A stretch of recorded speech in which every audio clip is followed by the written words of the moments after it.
2 pekan jelang pelaksanaan Asian Games 2018 di Kota Palembang dan Jakarta, anggota Komisi 5 DPR RI melakukan kunjungan kerja ke Bandara SMB 2 Palembang untuk meninjau perbaikan sejumlah sarana dan prasarana.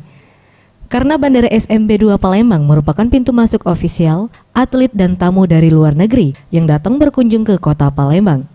Dalam paparannya, General Manager Angkasa Pura II Bayu Iswantoro menjelaskan, untuk menampung jumlah tamu Asian Games 2018 yang diperkirakan mencapai 8.000 orang, pengelola Bandara PT Angkasa Pura II telah melakukan relay out atau memperluas bandara dari kapasitas 3,4 juta per tahun menjadi 4,6 juta per tahun. Selain relay out, dilakukan juga perbaikan dan penambahan prasarana seperti instalasi self-check-in, backdrop, koridor, toilet, dan penambahan ruang konveyor.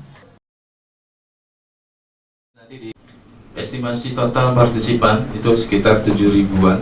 Jadi nanti ada terdiri dari atlet sekitar 3.000, official 1.500, media 1.500, OCA family 1.500, dan totally spectator juga kita akan estimasi sekitar hampir 7.000 sampai 8.000 yang akan berlalu lalang di Bandara SMB 2. Pihak SMB 2 telah melakukan penambahan 3 fixed bridge yang akan menghubungkan antara terminal bandara dan Garbarata, sehingga mempermudah akses para penumpang. Tim Liputan, Sriwijaya TV.